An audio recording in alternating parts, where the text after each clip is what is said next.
Sir, there's just no gentle way to put this. It seems that sometime last night, she passed away. Boston 911.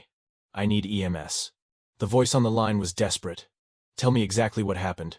My friend is staying with me, and I just walked in and she's on the bathroom floor.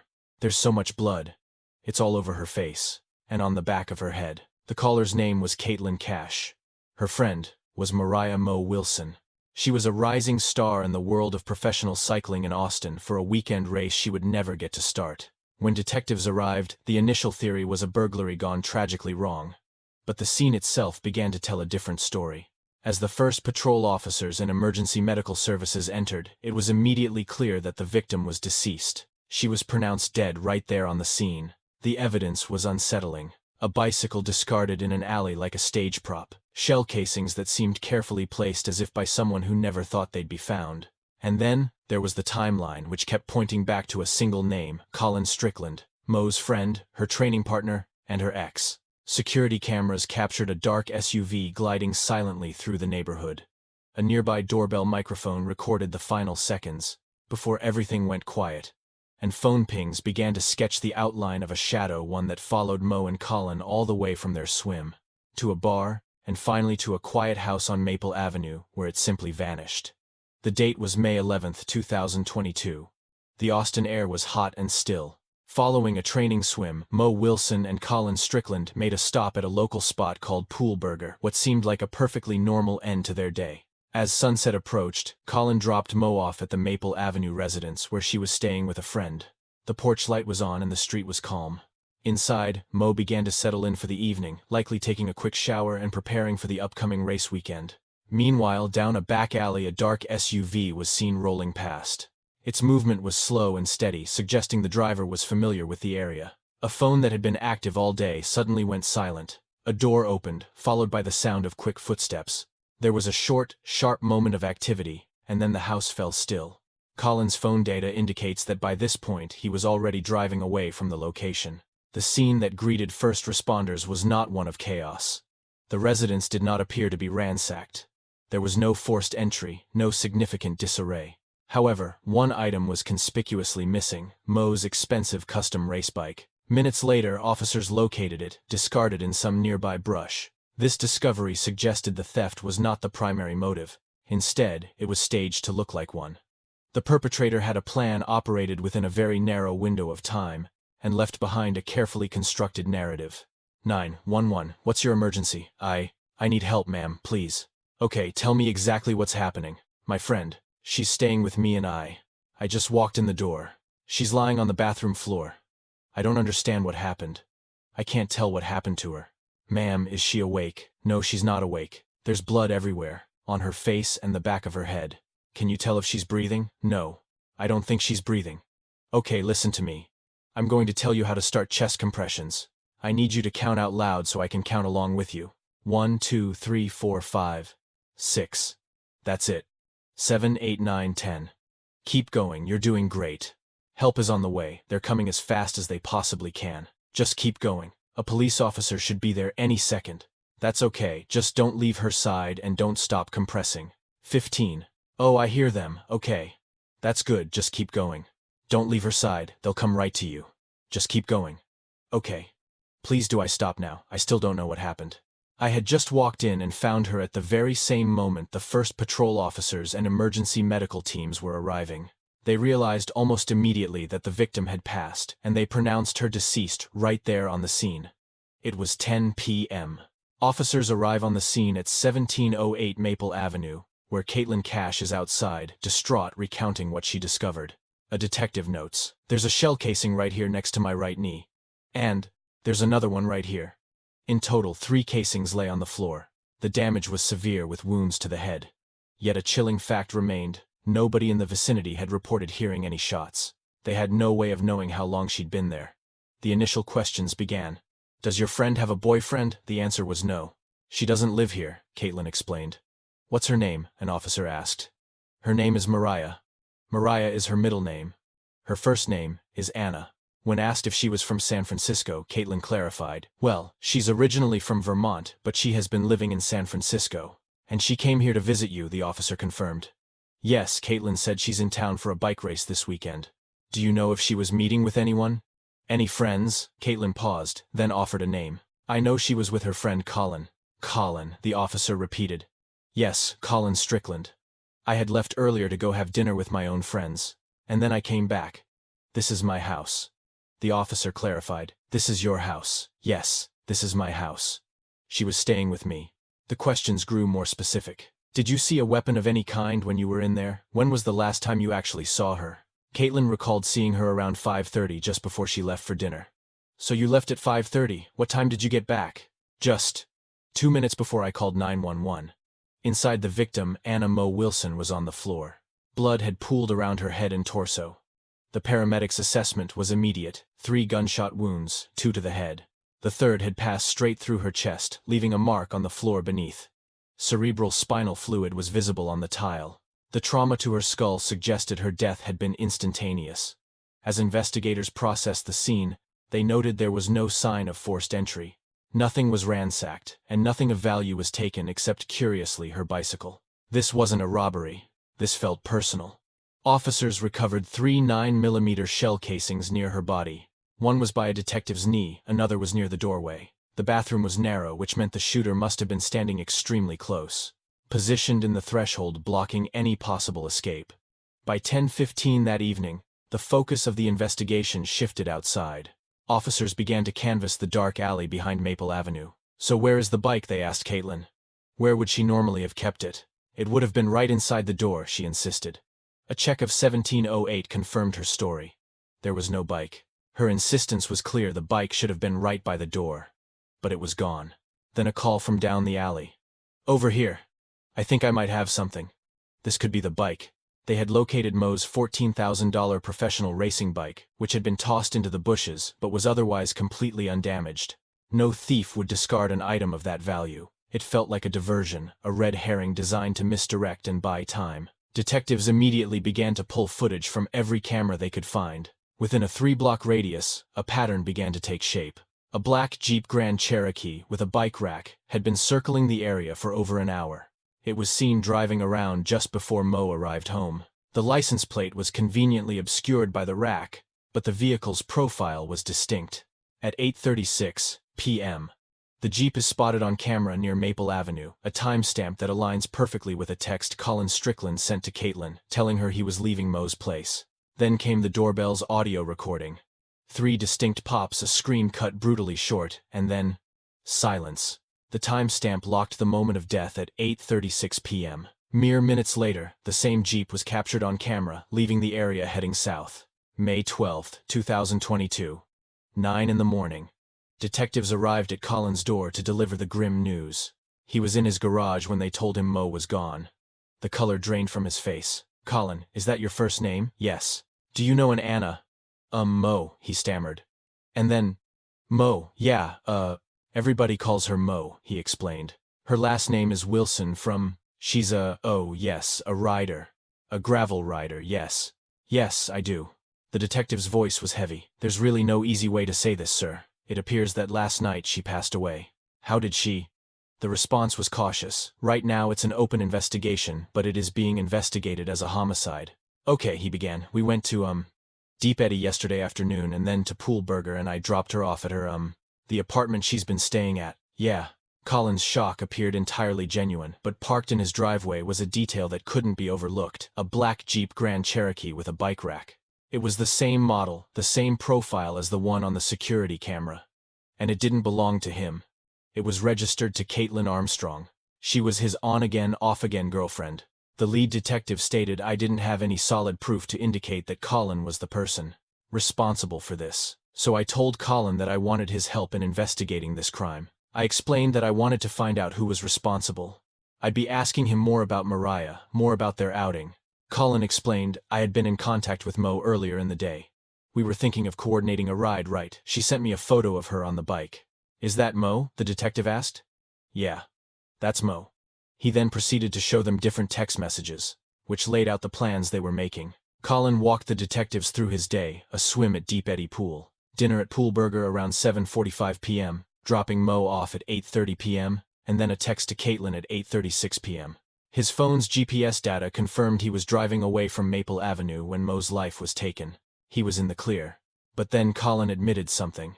He and Mo had a month-long romantic relationship back in October of 2021, right after he and Caitlin had broken up. When he got back together with Caitlin in November, Mo remained in the picture, just more quietly. Colin had changed Mo's name in his phone to hide the contact from Caitlin. "I have it saved as a different name," he admitted, "just because." "I got you," the detective said. The name he used was Christine. The alias in Colin's phone for Mariah was Christine Wall. He confirmed that he did have a girlfriend named Caitlin Armstrong. He explained that Caitlin currently lived with him, and that she could be jealous. "In the past," he said, "Caitlin has looked at my phone. Basically, that would always start fights." The detective followed up, "Exactly. Like, does she do that with all of the women that are in your phone, or just with most of them?" Colin trailed off. "You know, she loves me, and she wants to be, you know," the detective summarized. "So basically, nobody else can have you." Yeah, you know," Colin conceded. "Has Caitlin ever gotten so mad in the past that—" "Not necessarily thinking that she would do anything. I understand, but has she ever made any kind of threats?" "The situation is deeply disturbing. This is her vehicle, understood. So that car belongs to her. Do you personally ever drive the Outlander?" "No, I am certain that her vehicle was at that apartment. I made it clear to Colin that Caitlin's Jeep is on camera. It was filmed in the neighborhood at the exact time Mariah had returned home after he had dropped her off. Knowing Caitlin's vehicle was there, what do you believe transpired? I know both of them, and I just can't imagine it. This is simply so far beyond the realm of the reality I thought I was living in. That's the impression I'm getting. But I am asking for your assessment. Is she capable of this? I don't believe she is. I would not be living with a person who I believed was capable of this. So the answer is no, I do not believe it. I truly do love her, but I have not been convinced that we are destined to be life partners. We would function better as business partners and friends. She has had a couple of incidents where she felt accosted by people in parking lots. Her jealousy, secrets, and easy access to his texts and emails through their shared business accounts created a volatile mix. Caitlin knew.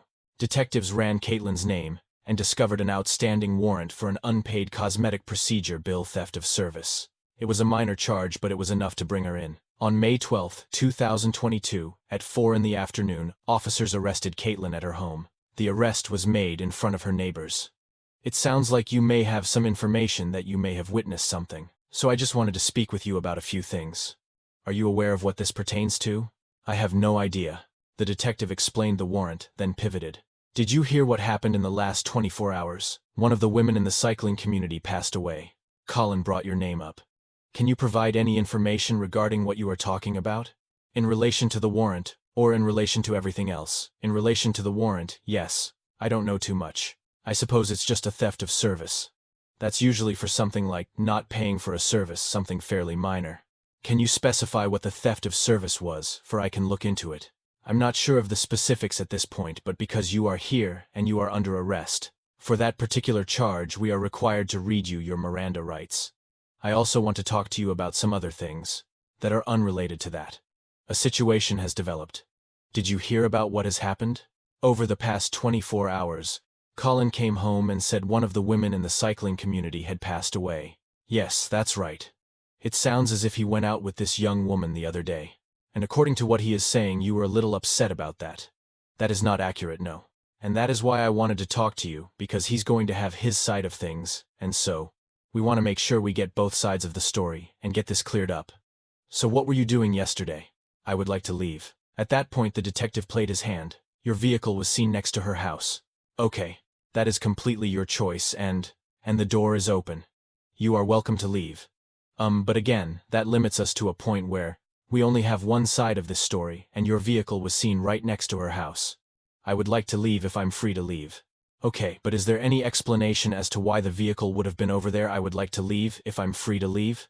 And so she walks, but not before they notice a crack in her composure. Back at the lab, ballistics would tell the rest of the story.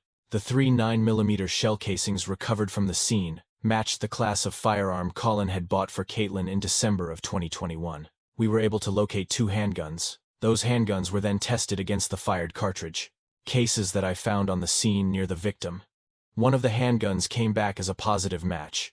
Colin and Caitlin had gone to the shooting range together to practice. DNA swabs from Mo's bike told another story. Caitlin's DNA was on the handlebars and the seat. She had touched it. She had moved it. She had staged the scene. Then, cell tower data placed Caitlin's phone as going silent. From 8 p.m. to 9:30 p.m. on May 11th, the exact window of the fatal encounter. Colin's whereabouts were known for that night, but Caitlin's were not. It appeared as though her device had circled around downtown Austin and then began traveling toward East Austin. Then Caitlin's device turns off. This is something that is normally seen when someone is trying to conceal their movements because they are about to commit a serious crime. By May 17th, detectives had a warrant for her arrest. But when they went to serve it, Caitlin was gone. The only problem was that when they went to take Caitlin into custody, no one could find her. We noticed that her social media went dark, and nobody had heard from her. So we knew, okay, something's up. She might have taken off at that point. Just 2 days after the interrogation, Caitlin sold the Jeep for cash. She then flew to New York under her own name, and then she vanished. This video shows Caitlin Armstrong in a waiting area focused on her cell phone. There appears to be some plastic hanging off this phone. Is this a new cell phone? Is she making plans to flee the area? Flight records showed a ticket to Costa Rica booked under her sister's name. Caitlin landed in San Jose, traveled to Santa Teresa Beach, and disappeared into the surf town's yoga community. 43 days passed. U.S. Marshals posted a decoy ad.